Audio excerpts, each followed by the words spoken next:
দেখো বন্ধুরা, আমার দুষ্টু পাপার কি সাহস! সবাইকে ভ্যাকসিন দিচ্ছে, ও দাঁড়িয়ে দাঁড়িয়ে দেখছে যে কি করে। এবারও বুঝতেই পারছি না যে এবার আমার পালা। তো ভ্যাকসিন দেওয়া হয়ে গেছে, আমাদের বাড়িতে চলে এসেছি। সিক্রিপটা নিতে পারিনি কারণ ওকে আমিই ধরে রেখেছিলাম, আমার কোলে বসিয়ে ওকে ভ্যাকসিন দিয়েছে।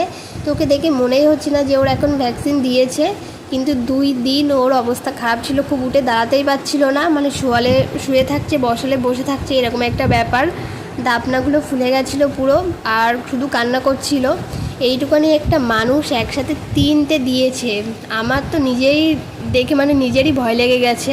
এইটুখানি একটা বাচ্চা মানুষ, কিন্তু কিচ্ছু করার নেই, দিতে হবে। তো বাড়ি আসার সাথে সাথেই দেখো এই জেলটা আমি ওকে লাগিয়ে দিয়েছিলাম, যেখানে যেখানে ভ্যাকসিন দিয়েছে একটু ব্যথা কম হবে সেই জন্য। কিন্তু লাগিয়ে দিয়েছিলাম, তবুও কিছু মানে 2 দিন যেন কাজই হয়নি। 2 দাপনা তো খুবই ফুলে গেছিলো, এখন একটু কম পড়েছে, এখন একটু দাঁড়াতে পারে ও। খুব ভালো, যে আগের মতন দৌড়াদৌড়ি করতে পারছে এখনও তা না, এখনও একটু ব্যথা আছে। জ্বর টর এসে গেছিলো, ওখান থেকে জ্বরের ওষুধও দিয়েছিল, কিন্তু সেগুলো একটু তিতো ছিল বলে আমার দুষ্টু বাবা খায়নি। বাড়িতে একটু প্যারাসিটামল ছিল, সেটাই ওকে খাইয়ে দিয়েছিলাম।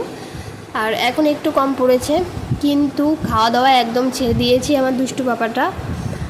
মানে এই ভ্যাকসিন দেওয়ার পরে কিছুই যেন খেতে চাচ্ছে না, খুব বকাঝকা করে তাই একটু একটু খাওয়াতে হচ্ছে। কিছুই খেতে চাচ্ছে না, কিন্তু দুষ্টুমি করা কিন্তু একদমই কমেনি। 2 দিনে একটু দুষ্টুমি করা কম ছিল, আবার দুষ্টুমি করা শুরু করেছে।